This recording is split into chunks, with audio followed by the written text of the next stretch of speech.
Hi,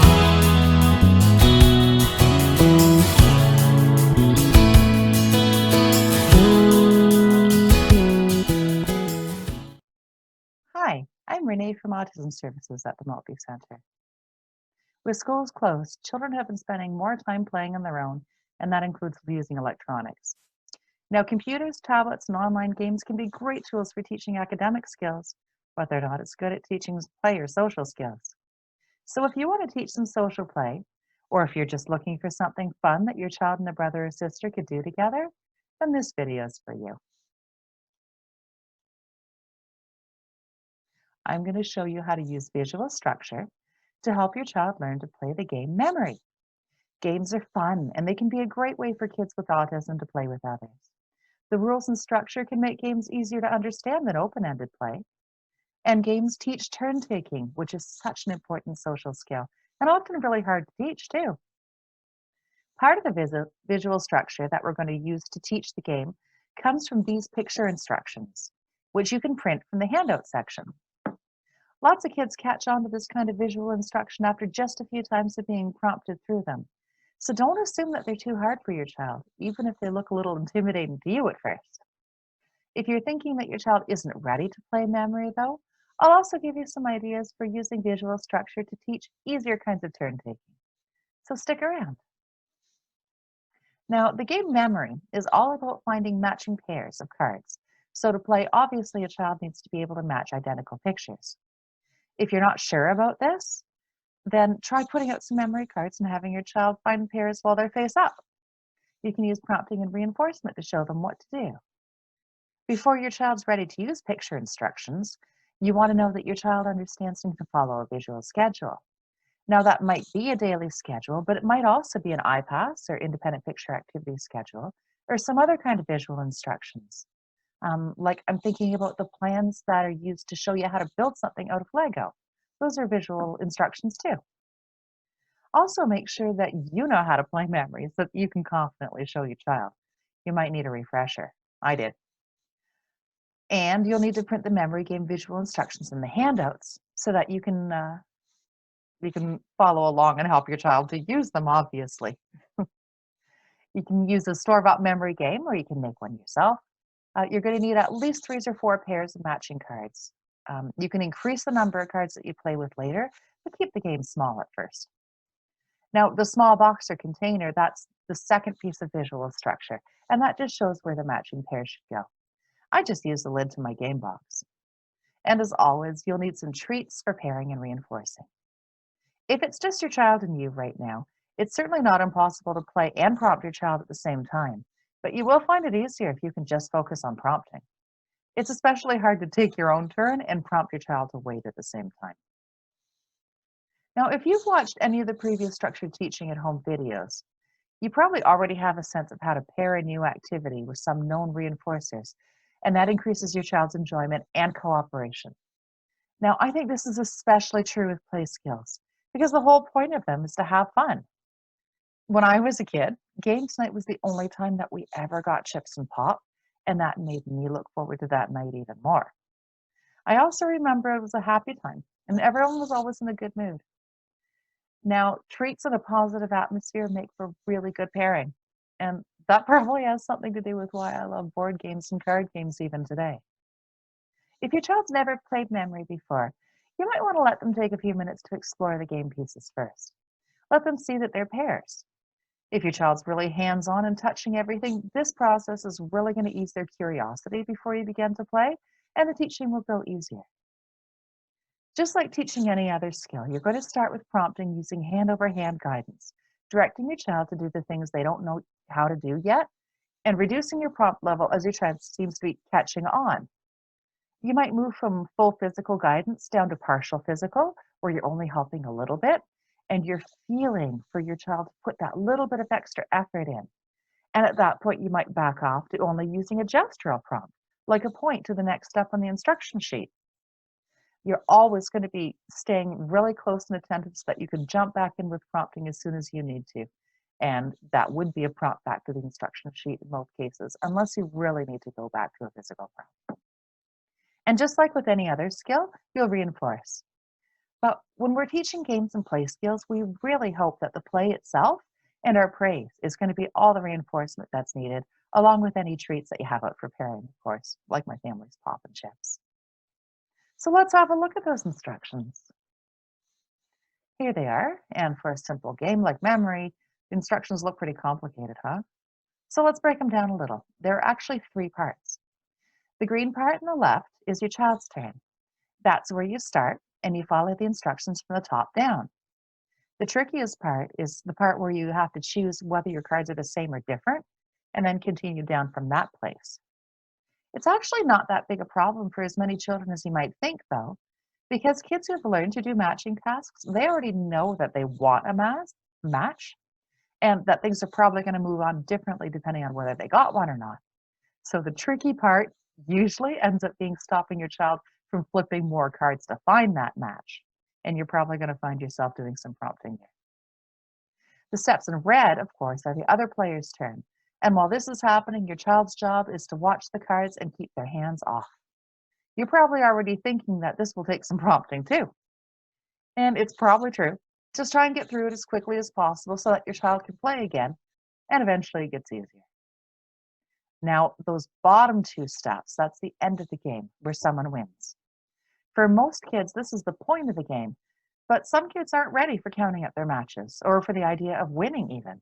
And that doesn't mean that they can't understand and enjoy the rest of the game.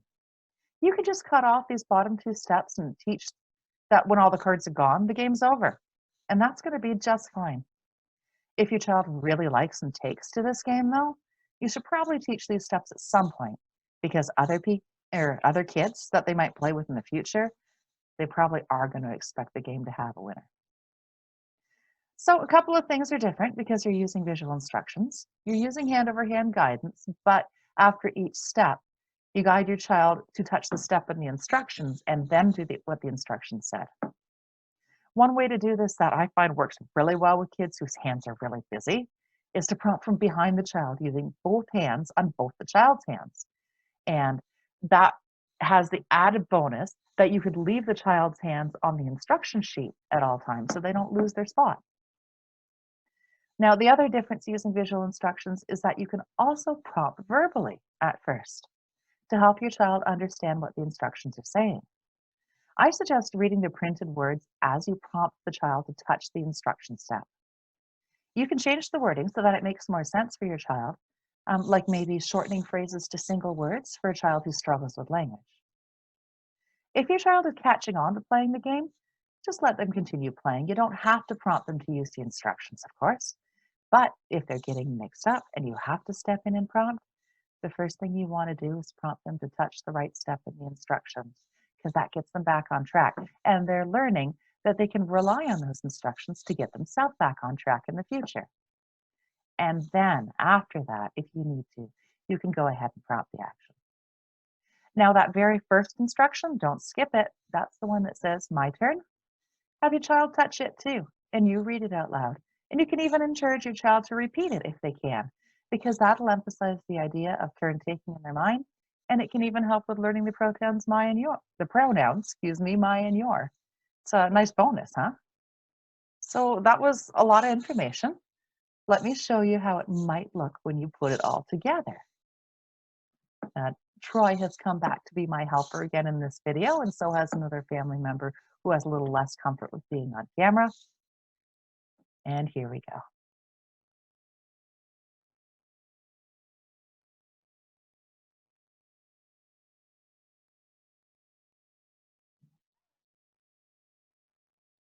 I'm using full physical guidance because this is brand new.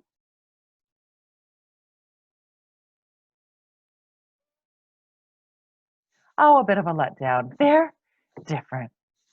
Well, next step, still working at a physical prompt.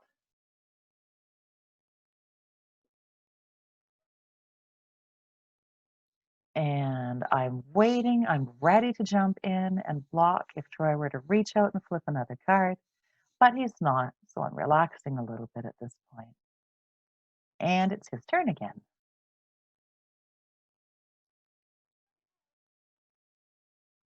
He's starting to do this a little bit on his own, so I'm starting to back off.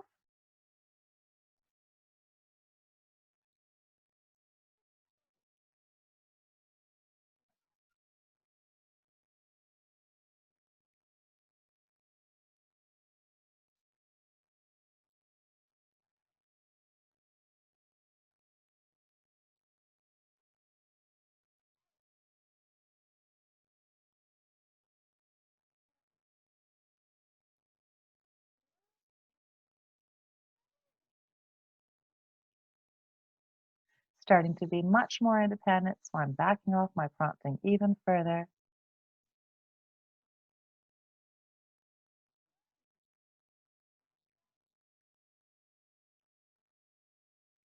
I'm waiting to see. Needed a little bit of help. I used a gesture or prompt. They're the same. That's right. And I didn't even need to say that because just pointing at the step was enough. And I bet when you do this with your child, you can even be more fun than I am. All done. Good job. Yeah, that's kind of, it makes it sound like we were doing some work. I probably could have said something like, hey, you won. That's fantastic. We could have done a little happy dance together. And then I could have said, oh, it was so much fun playing games with you or something along that line. Sometimes I get a little bit too much into teacher mode. Anyhow, here are some easier ideas for learning turn taking. You can start teaching turn taking with any number of activities, dropping toys into a bucket, banging on a pot, throwing a ball. It's really endless. If you just do a quick Google search on taking turns with toddlers, that's going to give you thousands of ideas. Now, the easiest kind of turn taking is the kind that comes up completely naturally. Like if your child does something or makes a sound and you imitate it, and then she imitates it back, and you get this little exchange going. Or maybe you're cleaning up a bunch of toy cars and you find yourself and your child taking turns tossing them into the bin, and suddenly it becomes fun, or at least interesting. So remember, the hardest kind of turn taking is having to let someone else take a turn with a toy or other thing that's special at that moment, because your child has to wait while someone else has fun and also give something up. Don't expect your child to be able to do that on his own until he can take turns in easier ways. Children's cause and effect games can also be great learning tools. And there are so many good ones out there that are so much easier than memory too. My favorite is Crocodile Dentist. That's the picture up at the top right on your screen. Players can take turns pushing down a crocodile's tooth until eventually the crocodile's mouth snaps shut on someone's hand. Now that's fun. Kerplunk and Operation are a couple other good classic cause and effect games that are really good for beginners. But when you're having a hard time getting that back and forth interaction happening with your child, sometimes a little visual structure can help. And that's where this comes in. This is a turn-taking wheel or spinner. I bet you can tell how to use it just by looking at it, right? Now that's a sign of good structure. I've known children who couldn't seem to catch on to taking turns until they tried using a turn-taking visual like this, and suddenly they became pretty willing pretty quickly. And I think that's because they can see that they're going to get another turn coming. They might have to wait for a little while, but their turn is coming back again. And that kind of trust and prediction is really necessary for understanding turn taking.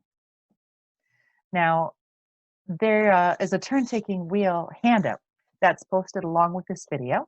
And you're going to find a few more ideas for choosing activities in that handout too. Activities are good for kids just beginning to learn turn taking. And you can use them with or without the turn taking wheel. And you can use the turn taking wheel with any of the ideas here. Now, a few final thoughts. Keep it short. One successful game a day is going to have better results than 5 games in a row that become a struggle. Keep it sweet. It's a game. Have fun. Pair gameplay and other reinforcers like by serving chips and pop when you play. Prompt only as much as you need to. Praise and be playful yourself. And make it a routine. All kids do best with routine, especially kids with autism. And who knows, maybe you will even start a special games night on your own too. Often the best memories from our childhood are those that special routines that our parents built with us. And you can teach a lot in those moments, a lot more than just a game. Well, thanks for watching and happy structured teaching. Bye.